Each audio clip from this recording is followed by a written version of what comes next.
हम fluid mechanics में हम अभी फ्लूइड प्रॉपर्टीज के बारे में बात कर चुके थे। तो हम फ्लूइड प्रॉपर्टीज हमने क्या क्या देख ली थी, हमने सरफेस टेंशन देख लिया था, कैपिलरी राइज कैपिलरी फॉल देख लिया था, है ना, प्रेशर देख लिया था, हमने स्पेसिफिक ग्रेविटी देख ली थी, डेंसिटी देख ली थी। इन सभी प्रॉपर्टीज के बारे में हम डिटेल में डिस्कशन कर चुके हैं। ठीक है, तो अभी हमने क्या देखा है, फ्लूइड क्या होता है, फ्लूइड की प्रॉपर्टीज देख ली। ठीक है, फिर प्रॉपर्टीज का, फ्लूइड की प्रॉपर्टीज कौन कौन सी देखी थी हमने, डेंसिटी देखी थी, सरफेस टेंशन देख लिया, स्पेसिफिक ग्रेविटी देख ली,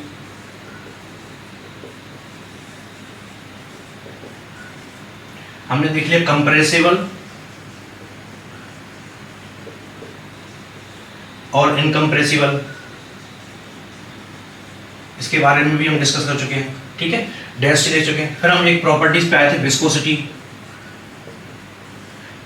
के बारे में आए थे। फिर विस्कोसिटी के हमने चेंजेस देखा था, विस्कोसिटी के चेंजेस के बेसिस पे हमने एक क्या प्रॉपर्टी पढ़ी थी, Newton's law of viscosity.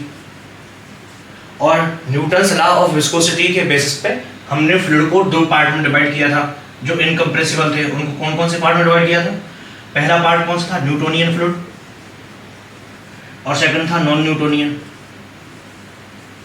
Non Newtonian में भी फिर हमने दो पढ़े थे, एक टाइम डिपेंडेंट और दूसरा टाइम इंडिपेंडेंट।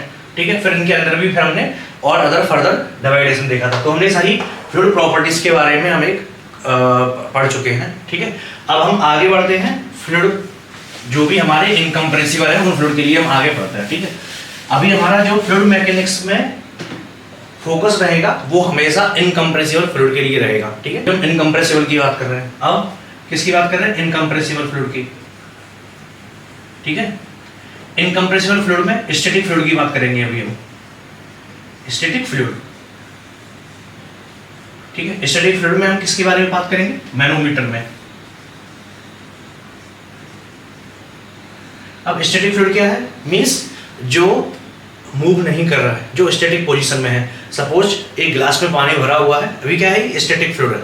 ठीक है, अगर हमारा एक जगह में पानी भरा हुआ क्या है, स्टैटिक फ्लूइड है। डैम के अंदर पानी भरा हुआ क्या है, स्टैटिक फ्लूइड है। ठीक है, तो ये सभी क्या है, ये सभी स्टैटिक फ्लूइड है। और इसके अंदर हम किसकी स्टडी करेंगे, मैकेनिक्स की। मींस जो स्टैटिक कंडीशन है उसके कारण जो भी फोर्स लग रहा है या जो भी फ्लूइड के कारण जो प्रेशर लग रहा है उसके स्टडी करेंगे तो हम क्या बोलेंगे, फ्लूइड मैकेनिक्स बोलेंगे। ठीक है, तो फ्लूइड मैकेनिक्स में सबसे पहले हम क्या पढ़ते हैं, मैनोमेट्री।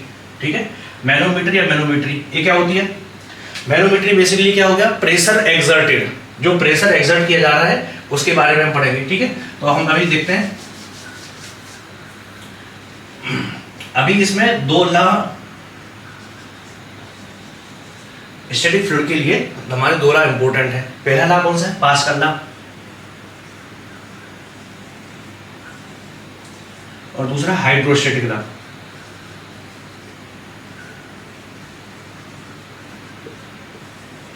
अब ये क्या बोल रहे हैं, क्योंकि अभी हमें स्टैटिक लॉ की स्टैटिक फ्लूइड के बारे में बात करनी है तो हम दो लॉ देख लेते हैं, पास्कल्स का लॉ और एक हाइड्रोस्टैटिक लॉ। जब अभी हमने विस्कोसिटी देखी थी तब हमने क्या देखा था, न्यूटन्स लॉ ऑफ विस्कोसिटी। अभी हम क्या देख रहे हैं, पास्कल्स लॉ और हाइड्रोस्टैटिक लॉ। पास्कल लॉ क्या बोल रहा है कि प्रेशर इन स्टैटिक फ्लूइड, ठीक है, इन static fluid pressure at any point क्या रहेगा, at any point is same in all direction.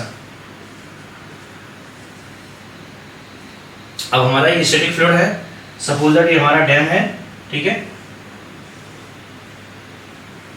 और यहाँ पे हमारा ये पॉइंट है, ठीक है। तो अब इस पॉइंट के ऊपर सभी जगह से इक्वल डायरेक्शनल फोर्स लग रहा है, ठीक है। Pressure at any point is same in all direction, ठीक है। तो ये हमारा पास्कल्स लॉ बोलता है। हाइड्रोस्टैटिक लॉ क्या बोलता है, हाइड्रोस्टैटिक लॉ, हाइड्रोस्टैटिक मतलब स्टैटिक का लॉ है, ये तो पहले से क्लियर हो गया। हाइड्रोस्टैटिक लॉ क्या बोलता है, dP upon dH is equal to rho g. Means height के साथ में प्रेशर का डिफरेंशिएशन या प्रेशर का जो डिफरेंस है प्रेशर एट एनी हाइट पे, वो क्या होगा, dP बाई dH बराबर रो जी, कांस्टेंट होगा। मीन्स जैसे जैसे हम प्रेशर नीचे चले जाएंगे, हाइट पर चले जाएंगे, मतलब नीचे एयर चले जाएंगे, वैसे वैसे क्या हो जाएगा, प्रेशर भी उसी रेट पे इंक्रीज होगा, कांस्टेंट रेट से इंक्रीज होगा, ठीक है। तो dp/dh बराबर क्या हो जाएगा, ρg हो जाएगा, मतलब स्टैटिक है, ठीक है। अब हम किसकी बात करते हैं, मैनोमीटर की बात करते हैं। तो मैनोमीटर क्या है,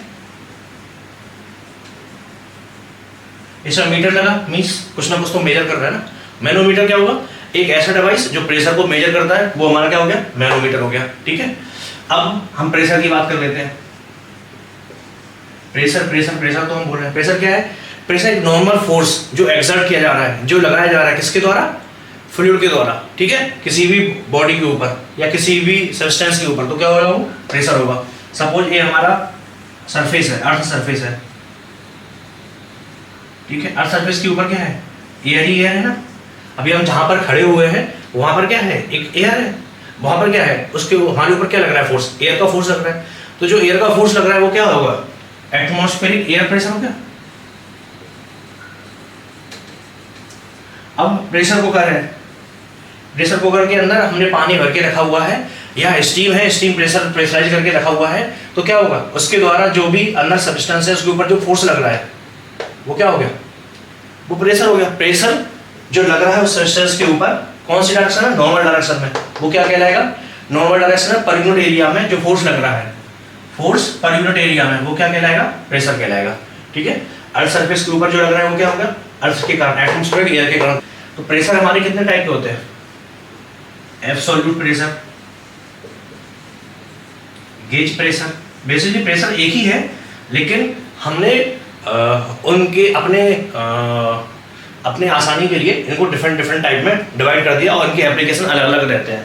एप्लीकेशन कुछ अलग अलग नहीं है, अगर इनको अच्छे से समझेंगे तो हमें कुछ आसान, बहुत आसान नहीं। Absolute pressure, gauge pressure, vacuum pressure, और gauge pressure, absolute pressure, gauge pressure, vacuum pressure, ठीक है, ये तीन ही है। तो हम अब देखते हैं, देखो जो हमारी अर्थ है, अर्थ के ऊपर क्या है, एटमॉस्फेरिक एयर है, और एटमॉस्फेरिक एयर है। अभी मैं हूँ, मेरे ऊपर भी कुछ एटमॉस्फेरिक एयर है, उसके कारण कुछ फोर्स लग रहा है, लेकिन हमें फील हो रहा है क्या, नहीं हो रहा है, क्योंकि इस लेवल पे, जिस लेवल पे हम चल रहे हैं उस लेवल पे हर जगह पे सेम फोर्स लग रहा है ना। अगर ऐसा होगा कि यहाँ पे फोर्स लग रहा है और यहाँ पे बिल्कुल फोर्स नहीं है, बिल्कुल साइड में फोर्स नहीं है, तब मुझे फील होगा अरे यहाँ पे फोर्स लग रहा है, यहाँ पे फोर्स नहीं लग रहा है। अभी हमें इसलिए पता नहीं चल रहा है क्योंकि हमारे ऊपर अलग अलग हो रहा है। लेकिन हम यहाँ से लेकर के जब हम ऊपर जाएंगे, ऊपर हाइट पे जाते हैं, जैसे माउंट एवरेस्ट पे जाते हैं, तो वहाँ पे क्या हो जाता है, हमें प्रेशर फील्ड डिफरेंस पता चलता है ना। यहाँ पे कुछ फोर्स ज़्यादा लगता है, वहाँ पे फोर्स लगता ही नहीं है ना। अब हम यहाँ से अगर मून की सरफेस पे जाएंगे तब क्या होगा, वहाँ पर बिल्कुल भी नहीं है, तब हमें क्या पता चलेगा, तब हमें प्रेशर डिफरेंस क्रिएट पता चलेगा कि प्रेशर डिफरेंस हो रहा है करके, ठीक है। तो अभी हमें पता इसलिए नहीं चल रहा है क्योंकि हमारे ऊपर हर जगह पे सेम ही प्रेशर लग रहा है। एटमॉस्फेरिक एयर के कारण जो प्रेशर लग रहा है, या एटमॉस्फेरिक एयर का जो कॉलम है ना, उसके कारण जो फोर्स लग रहा है वो क्या हो गया, हमारा एटमॉस्फेरिक प्रेशर, ठीक है। वो क्या कहला रहा है, हमारा एटमॉस्फेरिक प्रेशर। लेकिन अब हमारा जो पानी रखा हुआ है इसी लेवल पे, उसके ऊपर भी क्या लग रहा है, अगर यहाँ पर हमारा एक बोतल रखी हुई है, उसको हम ढक्कन ओपन करते हैं, उसके ऊपर क्या लग रहा है, एटमॉस्फेरिक, उसके ऊपर भी क्या लगेगा, एटमॉस्फेरिक प्रेशर लगेगा। अब अगर हम इसके ऊपर और प्रेशर लगाते हैं तो जो भी प्रेशर होगा, है ना, कुछ एक्स्ट्रा प्रेशर लगाते हैं हम, ठीक है ना, तब क्या होगा, इसका प्रेशर बढ़ जाएगा। तो जो प्रेशर बढ़ जाएगा, इस प्रेशर को क्या बोलेंगे हम, गेज प्रेशर।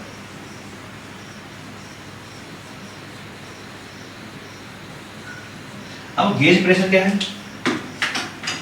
बेसिकली गेज है, एक डिवाइस लगा दी हमने जो इसके प्रेशर को मेजर कर रहा है एटमॉस्फेरिक एयर के एटमॉस्फेरिक प्रेशर के कंपैरिजन में, और जो बता रहा है कि हाँ गेज में प्रेशर इतना आ रहा है। सपोज ये हमारा पाइपलाइन है,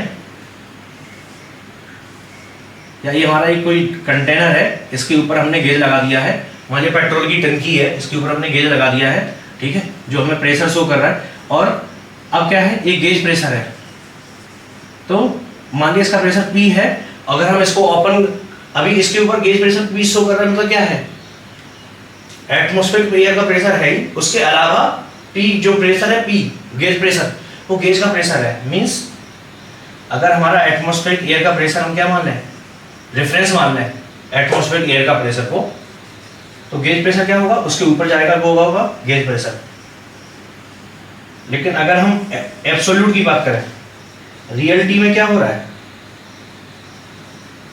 अभी जैसे रियलिटी की बात करूँ, मेरे ऊपर तो कोई प्रेशर है नहीं ना अभी तो, क्यों? क्योंकि मेरे यहाँ पर भी कोई प्रेशर नहीं लग रहा है, यहाँ पर भी कोई प्रेशर नहीं लग रहा है ना। लेकिन एक्चुअल रियलिटी में मेरे ऊपर क्या लग रहा है? मेरे ऊपर एटमॉस्फेरिक एयर प्रेशर लग रहा है ना। तो एब्सोल्यूट टर्म में अगर हम बात करेंगे तो मेरे ऊपर क्या लग रहा है? एटमॉस्फेरिक एयर प्रेशर लग रहा है। और अगर हम इसी कंडीशन में कुछ एक्स्ट्रा प्रेशर लग रहा है, उसको क्या बोल रहे हैं? गेज प्रेशर बोल रहे हैं। और अगर हम एटमॉस्फेरिक एयर के नीचे जाएंगे तो जो प्रेशर लगेगा उसको हम क्या बोलेंगे? वैक्यूम बोलेंगे। ठीक है। अगर हम यहाँ से जैसे सपोज दैट अगर हम प्रेशर यहाँ से कम कर दें, एटमॉस्फेरिक एयर का जो प्रेशर है उससे कम कर दें, तो क्या हो जाएगा? वो वैक्यूम क्रिएट हो जाएगा ना हमारा, उसको हम क्या बोलेंगे? वैक्यूम प्रेशर बोलेंगे। ठीक है।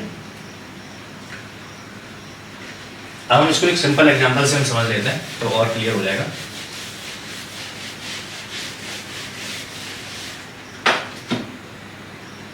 ये हमारा कोई चैम्बर है, यहाँ हमने वैक्यूम डिवाइस लगा दी। ठीक है। अब इस वैक्यूम डिवाइस लगाने के कारण यहाँ पे जो प्रेशर शो कर रहा है वो पी शो कर रहा है। ठीक है। हमने वैक्यूम गेज लगा दिया, तो वैक्यूम गेज लगाने से क्या हो रहा है? प्रेशर हमारा पी, मतलब ये वाला पी हो गया, यहाँ पे पी हो गया। ठीक। लेकिन अगर मैं यहाँ पे एक डिवाइस लगा दूँ अंदर, है ना, अंदर एक डिवाइस लगा दूँ या बाहरी डिवाइस लगा दूँ जो एब्सोल्यूट प्रेशर मेजर कर रहा है और बता रहा है कि पी प्रेशर है, तो वो पी प्रेशर कौन सा हो गया? वो पी प्रेशर ही हो गया। ये एब्सोल्यूट वाला डेटम है, एब्सोल्यूट प्रेशर। ये एटमॉस्फेरिक एयर प्रेशर है। ठीक है। और इसके ऊपर जाएंगे तो हमारा गेज प्रेशर हो गया। ठीक है। अब हमने ये हमारा क्या है? एक कंटेनर है, इसको हमने प्रेशराइज करके रखा हुआ है। ठीक है। और ये हमारा गेज जो है वो क्या शो कर रहा है? ये गेज शो कर रहा है हमारा एब्सोल्यूट प्रेशर। तो एब्सोल्यूट प्रेशर कहाँ से आएगा? यहाँ से आ गया। अगर ये एटमॉस्फेरिक, अगर ये गेज प्रेशर शो करता, गेज प्रेशर शो करता तो पी कौन सा दिखाता? ये वाला पी दिखाता। ठीक है। और अगर ये वैक्यूम गेज होता तो प्रेशर यहाँ से नीचे की तरफ दिखाता।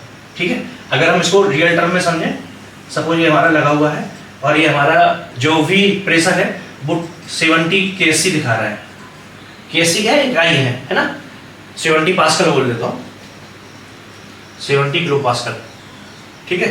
अब ये अगर गेज प्रेशर है तो ये एटमॉस्फेरिक एयर हो गया, ये एब्सोल्यूट का डेटम हो गया। तो 70 अगर गेज प्रेशर है तब 70 का मतलब क्या होगा? 70 यहाँ पे आएगा। अगर 70 के लिए अगर क्या है? एब्सोल्यूट है तो 70 यहाँ पर आएगा। अगर 70 वैक्यूम प्रेशर है तब 70 यहाँ से आएगा। ठीक है। तो ये तीनों में डिफरेंस होता है, एब्सोल्यूट प्रेशर, एटमॉस्फेरिक प्रेशर और वैक्यूम प्रेशर। सर अब हम एटमॉस्फेरिक प्रेशर की बात करते हैं। ठीक है।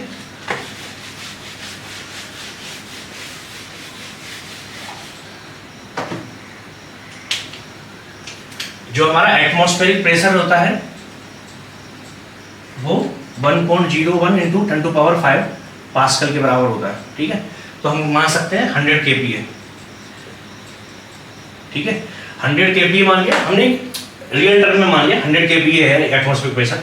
ठीक है। अब सपोज दैट मेरा वैक्यूम जो है, वैक्यूम 70 kPa है, मैं बोल रहा हूँ एब्सोल्यूट प्रेशर निकालो, तो एटमॉस्फेरिक प्रेशर कितना है? 100 kPa। ठीक है। वैक्यूम कितना है? 70 kPa। अब मुझे क्या निकालना है? Absolute pressure. ठीक है। तो कैसे निकालेंगे? ये पूरा हाइट कितना है? 100 kPa और यहाँ से यहाँ तक की कितना है? 70 kPa।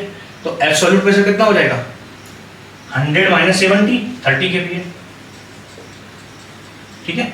तो ये हमारा atmospheric pressure, absolute pressure and vacuum pressure, ये तीनों में डिफरेंस होता है। और ये तीनों में अब डिफरेंस क्लियरली समझ में आ गया होगा।